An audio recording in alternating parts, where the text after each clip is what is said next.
Assalamualaikum warahmatullahi wabarakatuh. Saya Wahyu Utomo dengan NIM 2021080113 Fakultas Ilmu Komputer Prodi Ilmu Komputer.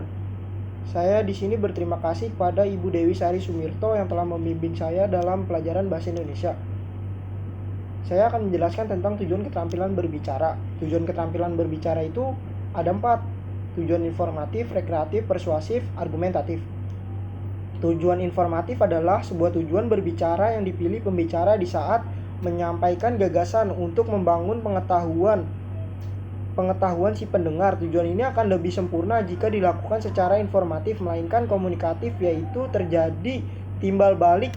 Timbal balik ini diterapkan sehari-hari dalam menerangkan sesuatu proses, suatu benda dan lain-lain. Lalu di sini saya akan menjelaskan tentang tujuan rekreatif. Tujuan rekreatif merupakan tujuan berbicara untuk memberikan kesan menyenangkan bagi si pembicara dan pendengar.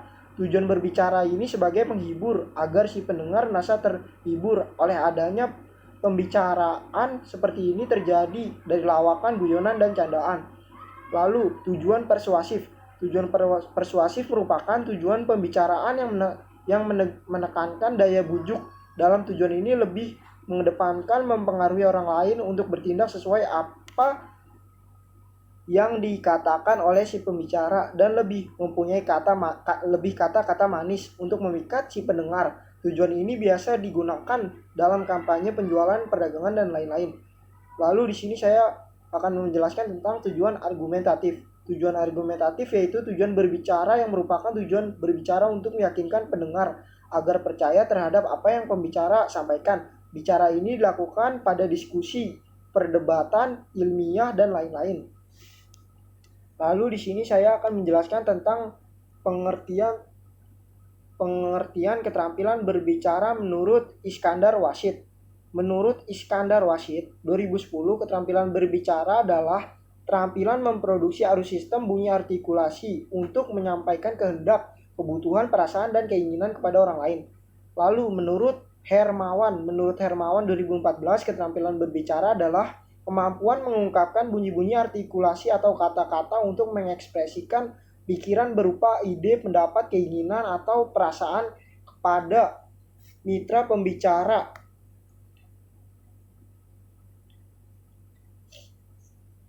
Lalu di sini ada yang namanya teknik keterampilan berbicara. Teknik keterampilan berbicara yang baik. Teknik keterampilan berbicara yang baik, bicaralah ramah kepada setiap orang. Perkataan, artikulasi pun harus jelas agar tak terjadi miscommunication. Perhatikan pula pemilihan kata bahasa yang tepat kepada setiap orang. Karena di setiap manusia itu mempunyai sifat dan watak yang berbeda-beda. Lalu berbicara di depan umum. Berbicara di depan umum bukanlah soal bakat. Semua orang bisa berbicara di depan umum karena kita hanya saja yang tidak mau berlatih. Jika kita sudah terlatih, pasti kita bisa berbicara di depan umum. Cara-cara yang baik untuk berbicara di depan umum, tunjukkan antusias terhadap situasi dan pendengar. Lalu kontak mata 5-15 menit, 5-15 detik, dan tatapan kita pun harus berkeliling bukan pada setiap satu orang saja. Jadi semua orang merasa diajak berbicara. Perhatikan senyuman agar bicara fokus pada kita. Sisipkanlah humor karena humor akan menghilangkan kejenuhan, namun hindari humor berbau porno. Lalu fokus pembicaraan, tak perlu memperlihatkan semua wawasan kita karena akan menunjukkan kita sok pintar. 6. Berikan pujian yang jujur pada orang lain tanpa menyimpang dari maksud. Lalu di sini ada yang namanya berbicara profesional. Berbicara profesional perlu mengenal teknik presentasi. Presentasi yang efektif terdapat 3 faktor. 3 faktor penting yang perlu diperlihatkan berbicara secara profesional, yaitu faktor verbal. Faktor verbal itu menyangkut yang kita sampaikan, termasuk kata-kata yang kita ucapkan. Lalu faktor vokal 38% seperti intonasi, penekanan dan resonansi suara. Faktor visual yakni penampilan kita. Teknik membuka. Lalu ada yang namanya teknik membuka. Teknik membuka menutup pembicaraan untuk mengawali suatu pembicaraan. Ada kala small talk. Small talk itu kayak tatap muka. Seperti mengucapkan selamat pagi, siang atau malam untuk memancing perhatikan pendengar, lemparkan joke ringan seperti itu baru ke topik utama. Akhiri pembicaraan dengan ilustrasi sumari hasil pembicaraan di dalamnya. Jadi jangan bicara A sampai Z, sebaiknya bicara sebagai orang mengerti dan tidak melupakan pesan atau intisari berbicara untuk komunikasi secara profesional menuntut kesiapan 3 hal. Pertama, wawasan atau materi yang disampaikan, kedua cara penyampaiannya yang meliputi agar intonasi suara dan penekanannya, ketiga penampilan. Semua hal tersebut dapat dipelajari asalkan siswa memiliki kemauan, memiliki motivasi untuk maju dan berkembang mencapai keberhasilan yang diinginkan. Lalu di sini ada yang namanya berbicara suatu cara berkomunikasi. Berbicara suatu cara berkomunikasi yaitu manusia adalah makhluk sosial, dan tindakan yang pertama dan yang paling penting adalah tindakan sosial. Suatu tindakan dan tempat saling mempertukarkan pengalaman, saling mengemukakan dan menerima pikiran, saling mengutarakan perasaan atau saling mengekspresikan serta menyetujui suatu pendirian atau keyakinan. Oleh karena itu, maka di dalam tindakan sosial harus terdapat elemen-elemen yang umum. Lalu di sini ada yang namanya batasan tujuan berbicara. Manusia adalah makhluk sosial.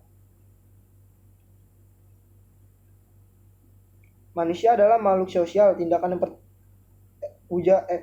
di sini saya akan menjelaskan tentang batasan tujuan berbicara. Ujaran speks merupakan suatu bagian integral dari keseluruhan personalitas atau kepribadian, mencerminkan lingkungan sang pembicara, kontak sosial, dan pendidiknya. Aspek-aspek lain seperti cara berpakaian atau mendandani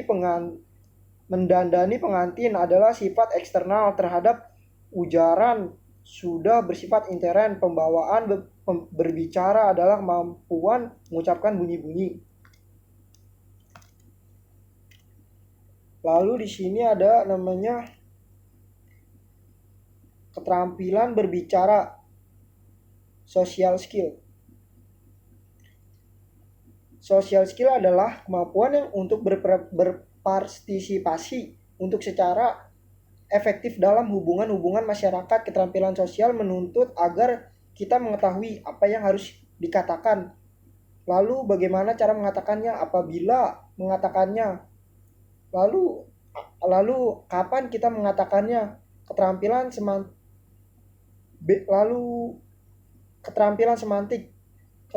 semantik adalah kemampuan untuk mempergunakan kata-kata dengan tepat dan pengertian. Untuk memperoleh keterampilan semantik, kita harus memilih pengetahuan yang luas mengenai makna yang terkandung dalam kata-kata serta ketetapan dan praktisan dalam penggunaan kata-kata. Keterampilan fonetik skill adalah kemampuan membentuk unsur-unsur fonemik. Keterampilan fonemik bahasa kita secara tepat. Keterampilan ini perlu karena turut mengemban serta membentuk persetujuan atau penolakan sosial. Keterampilan ini merupakan suatu unsur dalam hubungan perorangan yang akan menentukan apakah seseorang diterima sebagai anggota kelompok atau sebagai orang luar. Lalu di sini ada yang namanya keterampilan vokal. Keterampilan vocal skill adalah kemampuan untuk menciptakan efek emosional yang diinginkan dengan suara kita. Suara yang jelas, bulat, dan bergema.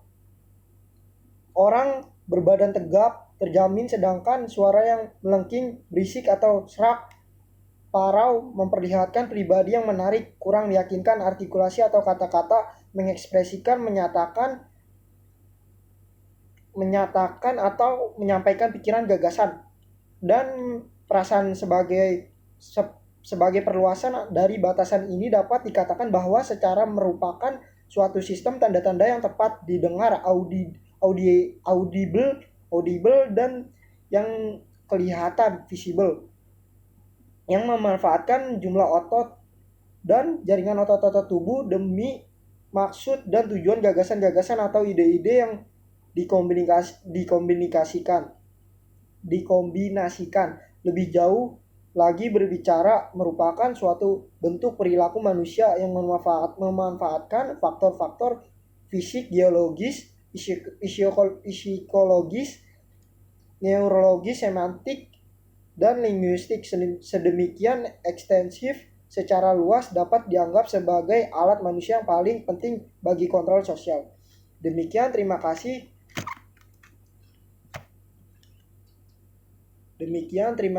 Tentang penjelasan makalah Wahyu Utomo. Terima kasih kepada Ibu Dewi Sari Sumirto yang telah membimbing saya sampai sekarang. Assalamualaikum warahmatullahi wabarakatuh.